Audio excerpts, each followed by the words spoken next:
활천, 더 리빙 워터라는 제목을 함께 은혜를 나누겠습니다. 한번 따라해 보시기 바랍니다. 활천, 더 리빙 워터.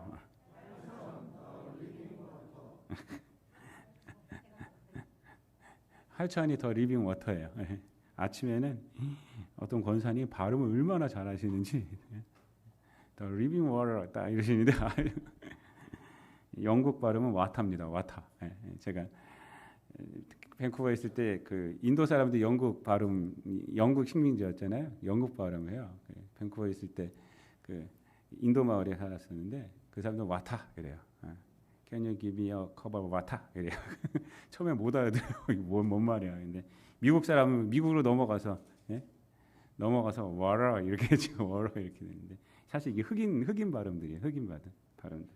하여튼 뭐 지금 영어 강의하는 거 아니고 활천이라는 그런 우리 교단의 잡지가 있습니다. 활천의 영어 이름이 더 리빙 워터예요. 리빙 워터. 그래서 살아있는 물. 그래서 이제 오늘 본문 말씀이 바로 그 활천을 말하는 거죠. 살아있는 물, 그러니까 샘솟는 물, 샘물이 되리라 이랬잖아요.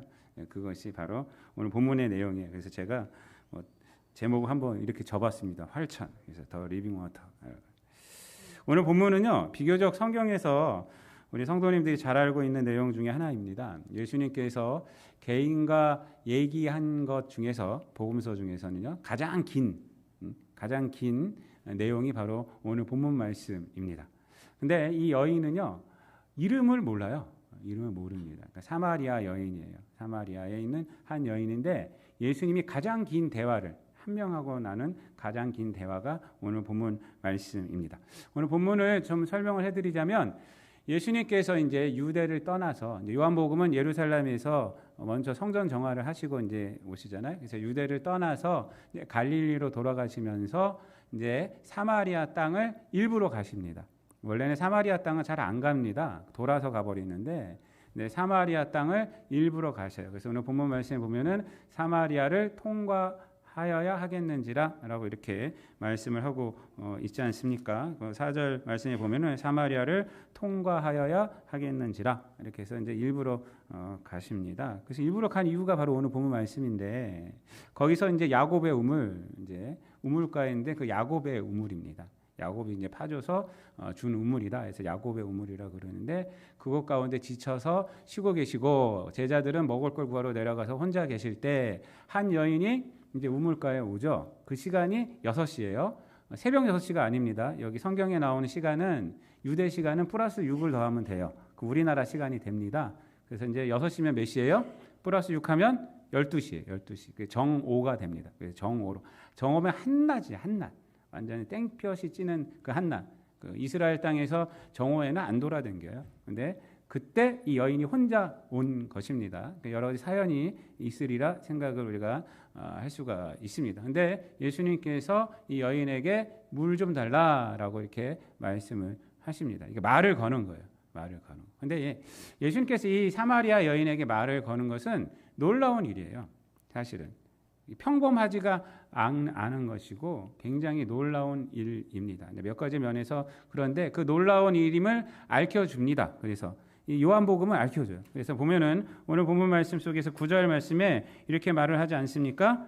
9절 말씀 마지막에 보면은 유대인이 사마리아인과 상종하지 아니함이로라 라고 이렇게 설명을 해줘요. 그러니까 예수님께서 이 여인에게 말을 건 것은 평범하지 않은 행동이다.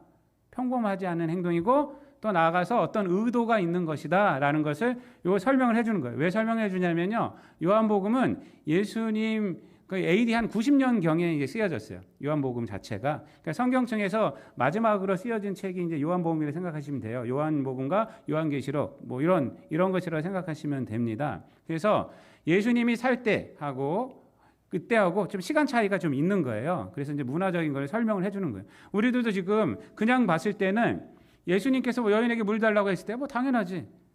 물 달라고 할 수도 있지라고 생각할 수 있잖아요. 근데 그것이 아니란 것을 알려주는 것이 요 말이에요. 유대인은 사마리아인과 상종하지 않아요.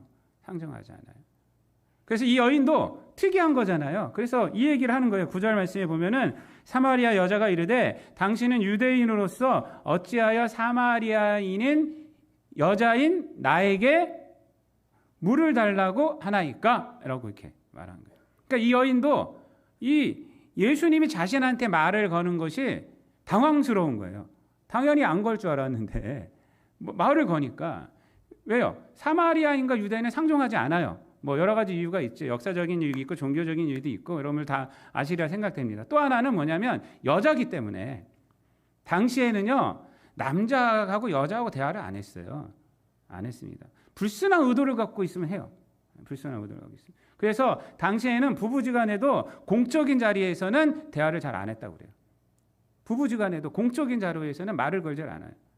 그랬는데 예수님께서 여자에게 사마리아인이고 또 여자에게 나에게라고 또 말하잖아요. 이 나에게라는 것에는 좀 개인적인 것이 들어갑니다. 왜냐하면 이 사마리아인 여자가 이름은 모르지만 이 여인이 어떤 여인인지 우리가 16절 말씀 이후로는 알 수 있죠. 그래서 남편이 5명이나 있었는데 5명에게 다 버림받았잖아요. 갈아치웠다. 뭐 이렇게도 말을 하는데 갈아친 거 아닙니다. 그때 당시에는 여자가 그런 권한이 없어요. 여러분. 남자에게 버림받은 거예요. 그런데 사람들은 이제 그렇게 말을 하는 거예요. 당시에도 당연히 그렇게 얘기했겠죠. 약자가 여자니까. 6번째 남편하고 살고 있어요. 그러니까 사람들한테 구설수에 오르고 그러니까 사람들은 이 여인에게 말을 걸지 않아요. 말을 걸지 않아요. 근데 예수님은 말을 건 거예요. 여러분, 물을 달라고 말을 건 거는 그래서 이러한 것들을 통해서 우리가 알 수 있는 것은 뭐냐면 이러한 상황을 통해서 알 수 있는 것은 예수님이 목이 마르긴 하셨지만 목이 말라서 말씀을 이 여인에게 건 것이 아니라는 것을 우리가 확실하게 알 수가 있습니다. 그렇죠, 여러분? 그렇다면 왜 물을 달라고 걸었을까요? 물을 달라고 한 목적은 예수님이 갈증을 해소하려는 목적이 아니라 우리가 여기까지에서 알 수 있는 것은 뭐냐면 이 여인이 목적이었다는 거예요. 이 여인이. 그러니까 사마리아를 통과한 이유도 이 여인을 만나기 위해서였고 그리고 이 여인에게 말을 건 것도 물을 달라고 한 것도 사람들 앞에 구설수가 오를 수가 있는 그런 상황이에요. 여인에게 물 달라고 그랬죠. 유대인이 사마리아인에게 물 달라고 그랬죠.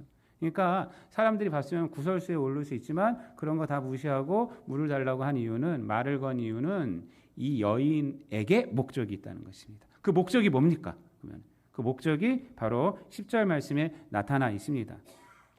물 달라고 하니까 이 여인이 의아하게 여기면서 왜 나에게 물 달라고 합니까? 라고 말을 하니까 10절에서 이렇게 말씀을 합니다. 다 같이 10절 말씀 읽겠습니다. 시작. 예수께서 대답하여 이르시되 네가 만일 하나님의 선물과 또 내게 물 좀 달라 하는 이가 누구인 줄 알았더라면 네가 그에게 구하였을 것이요 그가 생수를 내게 주었으리라. 아멘. 이것이 목적이에요.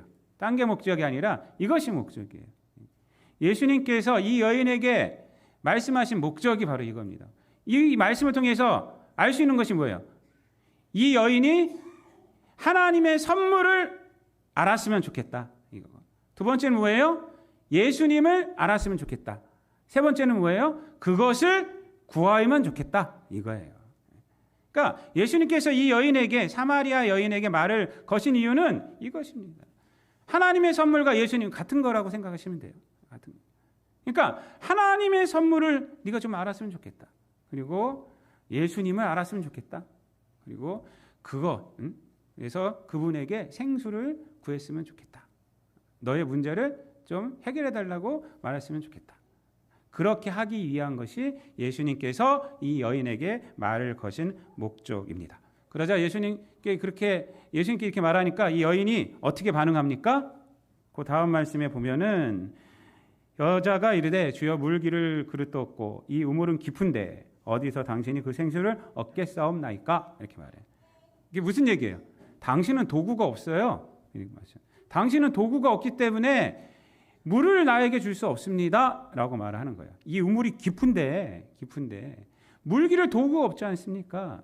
세상적인 뭐가 힘이 있어요? 당신이 뭐가 있어요? 나에게 무슨 물을 줄 수가 있어요? 이렇게 말을 하는 거예요. 두 번째는 어떻게 반응하냐면 이렇게 반응합니다. 그 다음 말씀에 보면은 뜬금없이 야곱 얘기를 해요. 우리 조상 야곱이 이 우물을 우리에게 주셨고 또 여기서 자기와 자기 아들들과 짐승이 다 마셨는데 당신이 야곱보다 더 크니까? 이렇게 말을 합니다. 여러분 이건 정말 뜬금없는 반응이죠. 그래도 그 도구가 없다는 것은 우리가 이해가 팍 돼요. 그렇죠? 도구가 없으니까 물을 어떻게 나에게 줘요? 라고 이렇게 생각할 수 있는데 뜬금없이 당신이 야곱보다 더 큽니까? 라고 말해요. 이게 무슨 얘기일까요? 당신 유대인이라고 의시되지 마시오. 이 말이에요. 이 말이에요. 나나 당신이나 다 야곱의 후배들 아닙니까? 이 말입니다. 나나 당신이나 다 야곱 밑에 있는 겁니다. 신앙적으로 나보다 크다고 말하지 마세요. 라고 지금 예수님께 말하는 거예요. 당신이 야곱보다 더 큽니까? 이렇게 말해요. 당신이 야곱보다 더 큽니까? 당신이나 나나 똑같은 야곱 밑에 있는 야곱 조상으로 믿는 그런 자들 아닙니까? 라고 이렇게 이제 말을 하는 것입니다. 거기서 예수님이 그거에 대해서 말대꾸하지 않으시고 이렇게 말합니다. 물에 대해서 얘기해요. 야곱의 물과 우물과 예수님이 주는 물과의 차이점에 대해서 얘기를 하십니다. 13절 14절 다 같이 읽습니다. 시작. 예수께서 대답하여 이르시되 이 물을 마시는 자마다 다시 목마르려니와 내가 주는 물을 마시는 자는 영원히 목마르지 아니하리니 내가 주는 물은 그 속에서 영생하도록 솟아나는 샘물이 되리라. 아멘. 여러분 큰 차이가 있다. 예. 야곱의 우물은 다시 목마른다. 갈증을 그때는 해소할 수 있겠지만 다시 목마르다. 근데 내가 주는 물은 뭐예요? 목마르지 않은. 왜? 안에서 솟아나는 활천이 된다는 거예요. 더 리빙 워터. 더 리빙. 살아있는 물. 살아있는 물이 된다. 여인이 이 말을 깨달았을까요? 못 깨달았을까요? 못 깨달았어요. 아직은 못 깨달았어요. 그 다음 말씀을 보면은 여자가 이르되 주여 그런 물을 내게 주사 목마르지도 않고 또 여기 물기로 오지도 않게 하옵소서. 그런 물을 내게 주옵소서라고만 했으면 이 여인이 깨달았나 보다라고 생각할 수 있을 텐데 그 다음에 뭐라고 그래요? 다시 오지 않게 하옵소서라고 말해요. 이 여인이 못 깨달은 거예요. 이 얘기는요, 사실은요, 어떤 뉘앙스가 있냐면요, 요 대답, 여인에게 있는 대답은 좀 뉘앙스를 살려서 우리가 생각해 본다면, 그래요? 이렇게 말하는 거예요. 그래요? 그런 물을 주신다고요? 한번 줘보시죠. 한번 줘보시죠. 그래서 내가 여기 오지 않게 해주세요. 한번 할 테면 해보세요. 이런 거예요. 물길로 오지 않겠죠. 뭐 이렇게 말을 하는 거예요. 그래서 예수님께서 그 다음 16절 말씀에서 이 여인이 아직도 못 깨달았구나. 그래서 네 남편을 데리고 오라라고 이렇게 얘기를 합니다. 여기서부터 이제 반전이 일어나기 시작해서 여인이 영적인 얘기를 하죠. 예배에 대해서 얘기하고 나중에는 어떻게 돼요? 이제 이 여인이 깨닫게 됐습니다. 이분이 메시아구나. 그래서 예수님이 그렇게 말했잖아요. 내가 그다라고 말하잖아요. 내가 그다. 그래서 물동이를 버려두고 동네에 가서 이제 예수님을 전하고 그리고 동네 사람들은 어떻게 됩니까? 예수님을 초청해서 만나고 동네 사람들이 어떻게 고백해요? 42절 말씀 다 같이 읽습니다. 42절 시작. 그 여자에게 말하되 이제 우리가 믿는 것은 내 말로 인함이 아니니 이는 우리가 친히 듣고 그가 참으로 세상의 구주신 줄 알미라 하였더라. 이렇게 말합니다. 이렇게 됩니다. 원래 여기까지 읽어야 되는데 제가 15절까지만 읽었습니다. 그 이유는 15절까지에서 이 메시지, 오늘 본문이 주는 메시지를 다 알 수가 있어요. 예수님께서 주시는 이 15절, 16절부터는 여인이 이제 예수님의 메시지를 깨달아 가는 것이고 변화되는 거예요. 그 말씀을 깨닫고 변화되는 것이에요. 근데 이 15절 말씀 전에는 깨닫지는 못했지만 예수님께서 주시는 메시지가 다 있습니다. 그래서 오늘은 그 메시지가 무엇인지 좀 보면서 은혜를 나누려고 합니다. 첫 번째는 뭐냐면 이 여인의 문제가 있습니다. 이 여인의 문제가 뭐냐? 바로 예수님을 못 알아보고 하나님의 선물을 모르고 예수님께 구하지 않는다는 것이 이 여인의 문제다라는 것을 본문은 우리에게 말씀을 해주고 있습니다. 이 여인의 문제는 많이 있죠. 뭐 남편을 다 데리고 와라 했을 때 예수님께서 말씀하시면 사실은 그거 문제도 아닌 거예요. 여인에게 있는 문제는 뭐 여러 가지가 있겠지만 인생의 문제들 많이 있겠지만 다 세상의 문제예요. 그거는 세상 안에서의 문제. 정말 근본적인 문제는 뭐냐면 예수님을 못 알아보는 거예요. 하나님의 선물을 모르는 거예요. 이게 문제라는 거예요. 그래서 10절 말씀에 말씀하시는 겁니다. 네가 만일 하나님의 선물과 또 네게 물 좀 달라 하는 이가 누구인 줄 알았더라면 그에게 구하였을 것이요. 문제는 뭐냐니까 누군지를 모른다는 것이 문제라는 것입니다. 여러분 이것은요, 인간의 문제가 무엇인지를 말씀해 주는 것입니다. 인간의 문제는 다른 데 있지 않습니다. 하나님을 거부한 데 있어요. 우리 믿는 자들의 문제는 하나님을 가까이 하지 않은 데 있어요. 하나님의 말씀을 순종하지 않은 데 있는 것이에요. 이게 문제예요. 문제. 여러분, 인간의 가장 큰 문제는 내가 돈이 없어서 문제가 아니에요. 내가 인생에 실패해서 문제가 아니에요. 내가 대학에 실패해서가 문제가 아니에요. 내가 사업에 실패해서 문제가 아니에요. 내가 건강을 잃어서가 문제가 아닙니다. 하나님을 모른다는 데 문제가 있는 거예요. 이게 성경에서 말하는 인간의 문제입니다. 여러분, 이 땅에서 하나님을 모르고 살아간다는 건 다 허상 가운데 살아가는 거예요. 허상 가운데. 믿음은 바라는 것들의 실상이요 보이지 않는 것들의 증거라고 그랬어요. 히브리서 11장 1절 3절 말씀은 뭐라고 그래요? 믿음으로 말미암아 우리는 세상에 보이는 것은 나타난 것으로 말미암아 된 것이 아닌 줄 안다. 그 다음 뭐라고 그래요? 하나님의 말씀으로 된 줄 안다. 이 세상 모든 것은 하나님의 말씀으로 창조된 것은 안다. 무엇으로? 믿음으로. 보이는 것은 나타난 것으로 말미암아 되지 않고 하나님의 말씀으로 된 것인 줄을 믿음으로 아는 거예요. 믿음으로. 그러니까 하나님을 모르고 살아가면 다 보이는 것은 나타난 것으로 된 것이구나. 그것을 알고 살아가는 거예요. 그 세상 가운데 살아가는 거예요. 그러면 그거 허상을 쫓는 거예요. 허상. 하나님 알아야지. 이 세상이 말씀으로 지어졌구나. 하나님의 말씀이 정말 위대하구나. 그걸 아는 거예요. 여러분, 송영원 교수님이 장신대학교 교수님이신데 제가 어저께 여기 이석영 도서관 가서 책 좀 빌려왔어요. 설교 준비하냐고 반납하고 있고서 반납하고 다시 빌려와서 봤는데 사이에서라는 책을 제가 빌려왔어요. 그분이 이제 조그만 책인데 뭐 사이에 제목은 사이에서요. 그래서 뭐 실상과 허상 사이에서 또 뭐와 뭐 사이에서 이런 철학적인 거예요. 뭐와 뭐 사이에서. 근데 첫 번째 챕터가 뭐냐면 실상과 허상 사이에서요. 결론적으로 말씀드리면 하나님을 믿지 않고 살아가고 하나님 멀리하고 살아가면 다 허상에서 살아가는 거다 이런 거예요. 실상과 허상 사이에서 하나님을 알아야지 실상의 삶을 비로소 살게 된다 이 말이에요. 그래서 이제 예화를 든 것이 비렐름 텔에 대한 예화를 들더라고요. 양궁을 예화를 들면서 양궁이란 것이 여러분 쓰면은 어떻게 돼요? 10점 맞고 그 다음에 좀 비껴나가면 9점 맞고 8점 맞고 해서 더하기 해서 총점 얼마 해서 1등, 2등, 3등 정하지 않습니까? 근데 사실 그거는 그냥 스포츠란 거예요. 스포츠. 근데 실상으로 만약에 들어온다면 비렐름 텔의 비렐름 텔 아시죠? 아들 머리에 사과 얹어놓고 이제 거기다 쏘는 거 아닙니까? 쏴갖고 사과를 맞춰야 되잖아요. 거기서는 9점이 의미가 있냐 이거예요. 9점이. 그렇죠? 여러분 사과에 맞춰야 돼요. 9점이면 여기잖아요. 왜 죽는 거예요? 예? 차라리 절로 멀리 날아가는 게 점수가 없는 게 더 나아요. 예? 8점이면 여기 맞고 더 죽는 거예요. 다 죽는 거. 여러분 이 세상 살아가면서 우리가 9점짜리 인생이라고 그걸로 만족하고 살아가는 거지 인생이라는 거예요. 인생. 하나님을 알아야 되는데 하나님 없이 9점짜리, 8점짜리 이걸로 만족하고 그 가운데서 살아가고 있다는 거예요. 사람들. 근데 사실은 그것은 뭐예요? 하나님 모르고 9점짜리 인생, 하나님 모르고 8점짜리 인생은 뭐예요? 하나님 앞에 죄만 지는 거예요. 허상이에요. 허상. 여러분 하나님을 알아야 돼요. 하나님을. 인생은 예수님을 알아야 돼요. 성령님의 인도하심을 받아야 합니다. 우리는 하나님을 알 수가 없어요. 근데 다행히도 하나님께서 말을 걸어주셨어요. 그렇죠? 이 여인에게도 예수님이 말을 걸어주셨잖아요.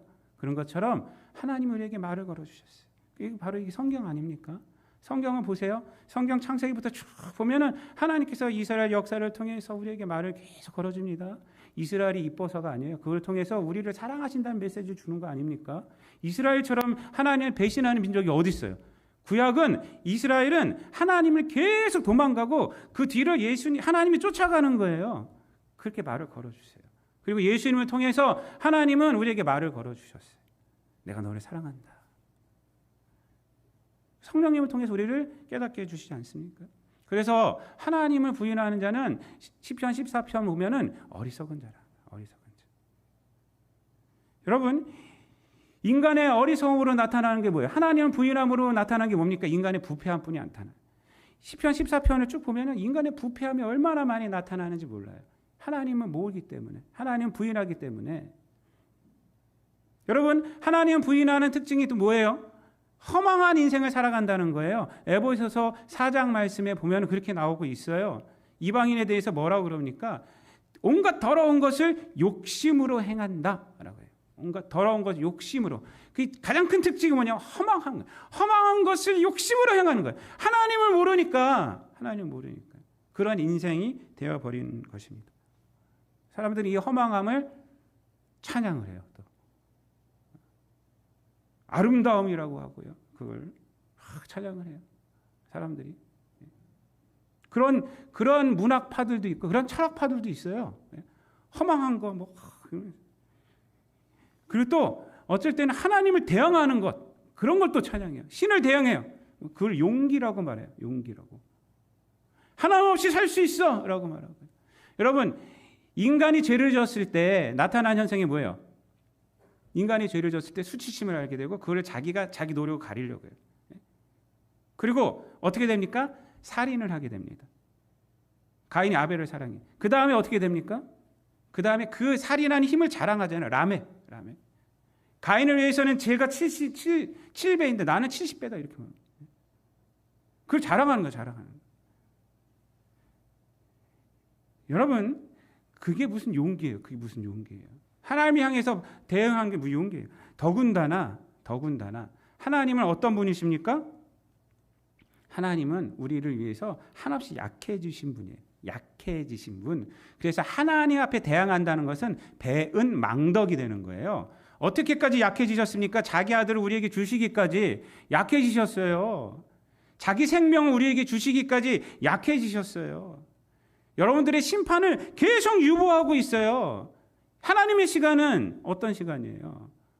하루가 천년 같고 천년이 하루 같다. 베드로후서 3장에 나오는 그 시간은 어떤 시간이에요? 한 명이라도 놓치기 안해서 한 명이라도 구원하려고 인내하고 있는 시간 아닙니까? 그렇게 약해지신 분이 하나님이에요. 그 하나님 앞에 대항하다뇨? 그게 무슨 용기예요? 근데 세상은 그런 걸 찬양을 하는 거야. 찬양. 야, 너 용기 있구나. 자녀들이 철이 없을 때 부모에게 대항을 합니다. 어렸을 때는 안 하는데 사춘기 때나 보면 철이 들었을 때는 그거 후회합니다. 부모처럼 자녀에게 약한 사람이 어디 있어요? 약해지잖아요. 부모는 자녀에게 무조건 약해져요. 무조건. 자녀 이기는 부모 없다. 이렇지 않습니까? 자녀는 항상 부모를 이겨요. 근데 부모는 자녀에게는 져요. 제 친구가 재수할 때 만났던 친구인데 어느 날 저한테 와서 자랑을 하더라고요.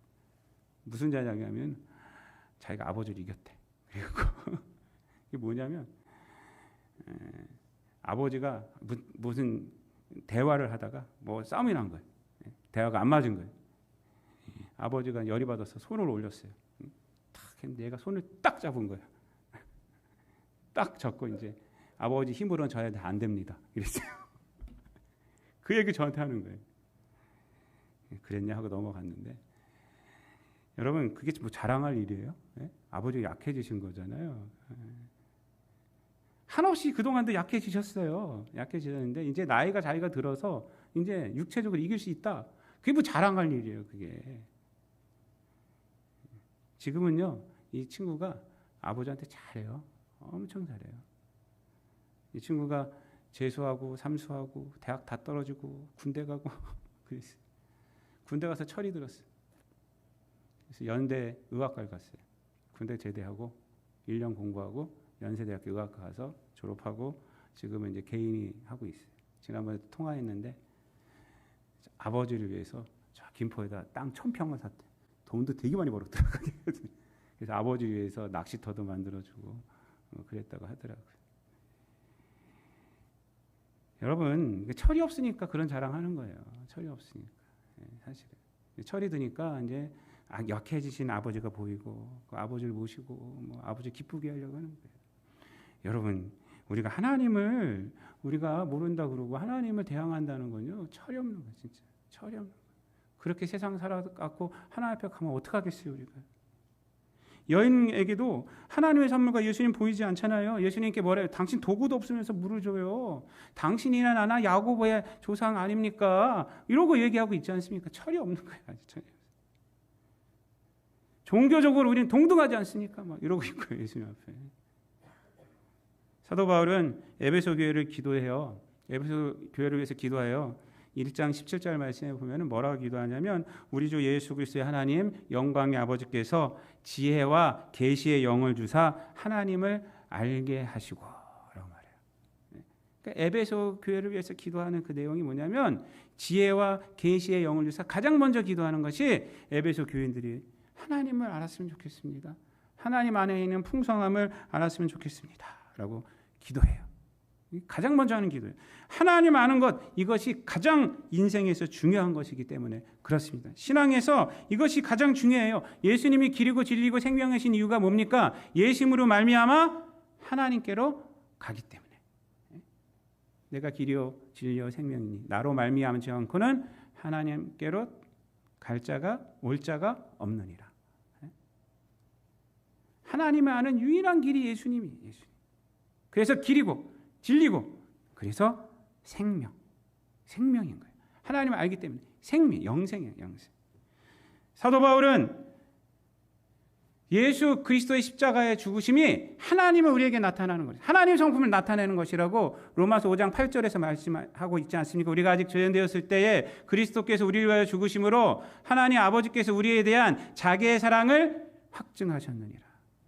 예수님을 통해서 하나님의 사랑을 확증하셨다. 하나님을 알 수 있다라는 것입니다.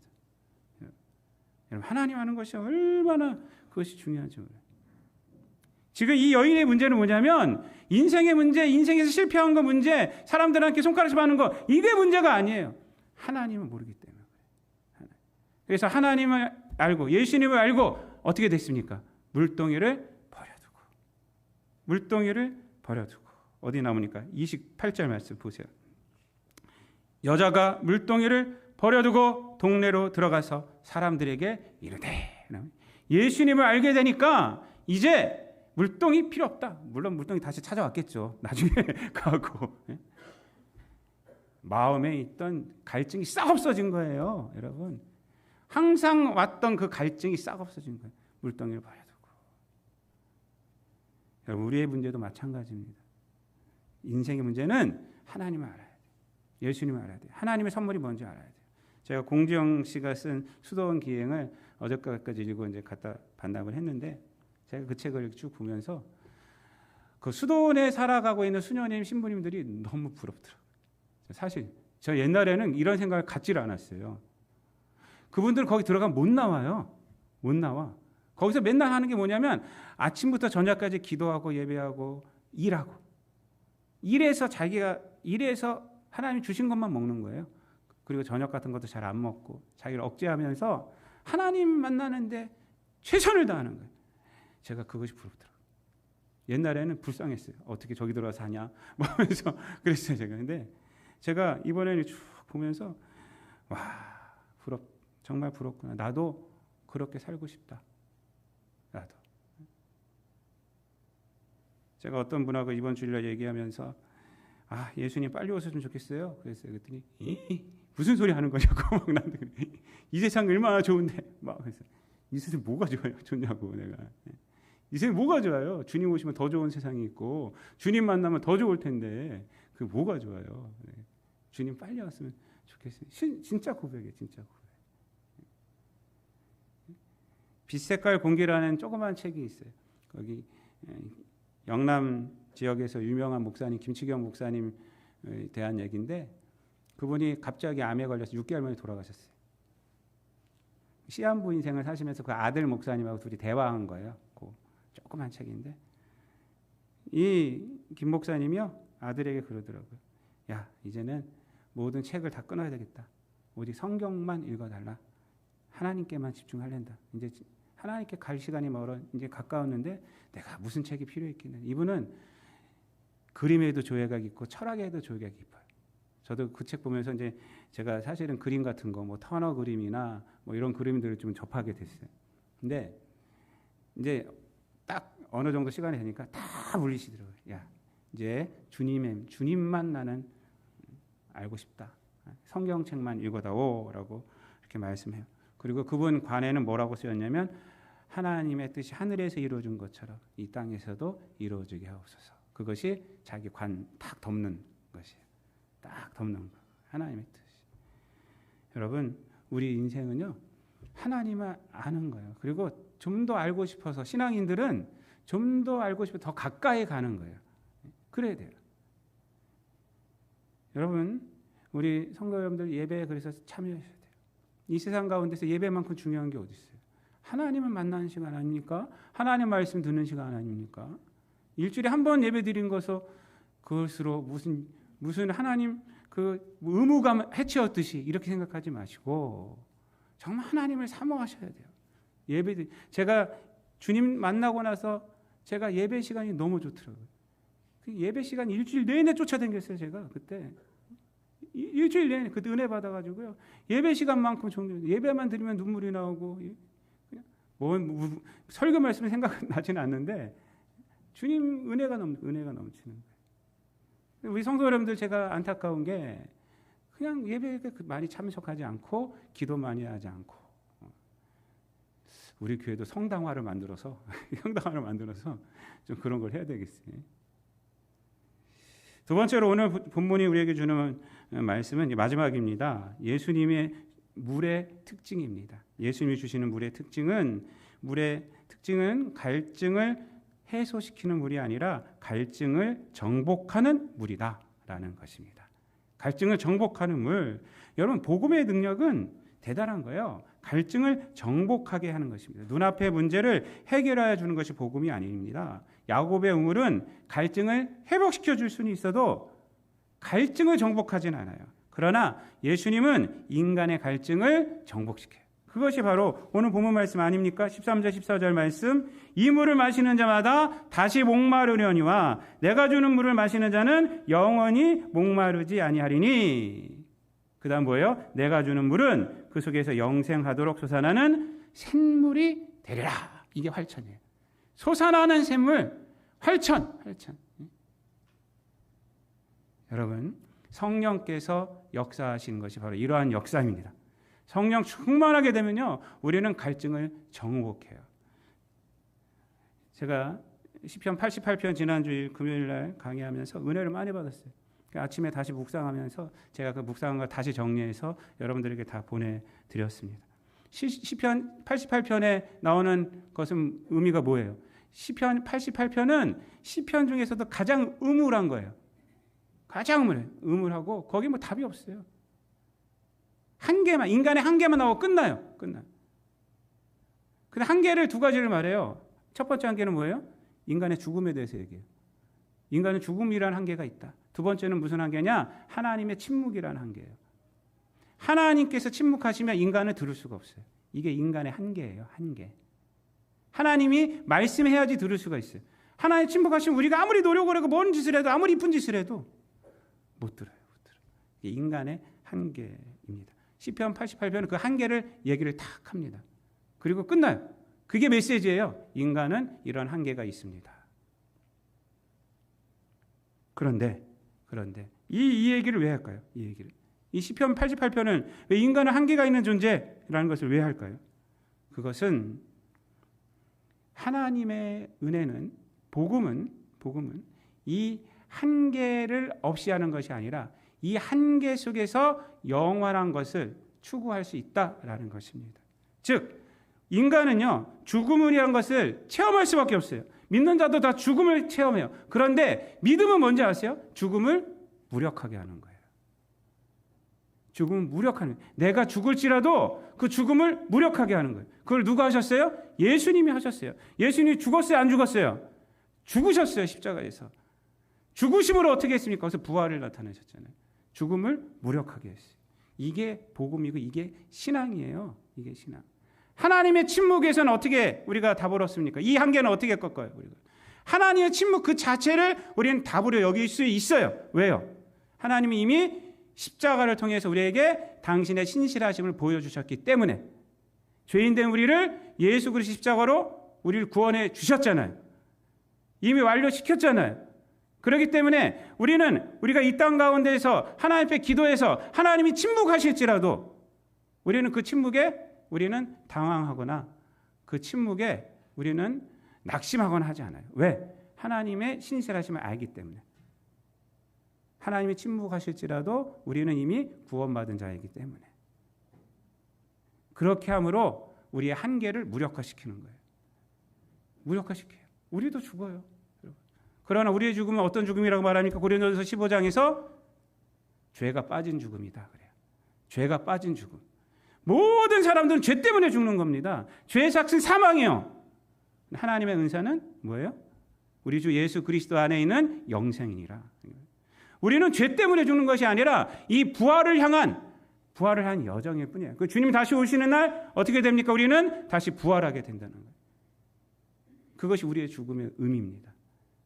그래서 사망아 너의 쏘는 것 어디 있느냐? 사망아 너의 이기는 것 어디에 있느냐?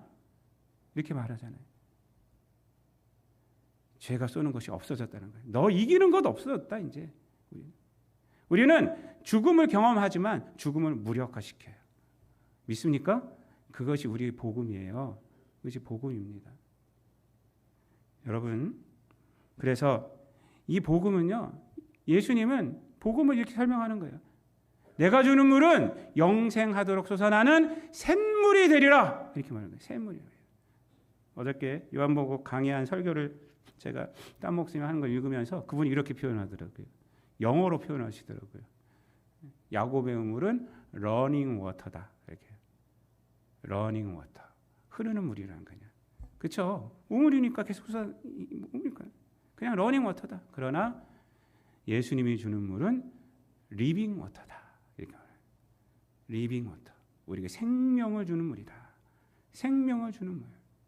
그냥 육신만 만족시키는, 갈증만 만족시키는 것이 아니라 예수님이 주는 물은, 복음은 우리에게 더 리빙 워터, 활천, 생명을 주는 물이다라고 그분이 그렇게 말씀하시더라고요. 사랑하는 성도 여러분, 말씀을 마치겠습니다. 이 여인은 드디어 예수님을 만나고 이제 그것을 알게 되죠. 그 뒤 대화에 보면 이제 그 예수님께서 말씀하시는 생명의 물, 그 하나님의 선물, 예수님이 메시아구나 이것을 알게 되고 물동이를 버려두고 예수를 사마리아에 가서 전하고 또 사마리아의 사람들로 하여금 예수님을 만나게 하는 그러한 어떠한 그 다리가 됩니다. 자기의 과거가 씻을 수 없는 과거였잖아요. 남편 5명 뭐 이런. 그런데 그 과거를 말해주는 사람이 있더라 하면서 그것이 복음을 전하는 다리가 돼요. 이게 치유죠, 여러분. 이게 치유. 그것 때문에 갈증 얻으려고 맨날 우물물에 왔었는데 그것이 치유가 되어버렸잖아요. 오히려 그것을 통해서 예수님을 전하잖아요. 그리고 이 사람들은 그것을 통해서 뭐라고 그래요? 예수님은 온 세상의 구주시다 라고 이렇게 말씀을 합니다. 이것이 복음의 위력입니다. 이 땅 가운데서 우리 성도 여러분들도 복음으로 실상의 삶을 살아가셔서 샘솟듯 하는 영생수로 갈증 없는 삶을 살아가시는 저와 여러분 되시기를 우리 주님 예수 그리스도의 이름으로 축원드립니다. 기도하겠습니다. 사랑과 은혜가 풍성하신 하나님 감사합니다. 우리들에게 리빙 워터가 되어서 활천이 되어서 우리에게 생명을 주시고 이 땅 가운데에서 갈증의 매인사가 아니라 갈증을 무력하게 하며 죽음을 무력하게 하며 부활의 소망 가운데 살아가게 하여 주심을 감사를 드립니다. 이 부활의 의로 주께 영광 돌려드리며 살아가는 우리들 되게 도와주시고 이 세상의 매인자가 아니라 주께 영광 돌리며 하나님을 가까이 하며 살아가는 우리 모든 성도들 되게 하여 주옵소서. 감사드리며 예수님의 이름으로 기도드리옵나이다. 아멘.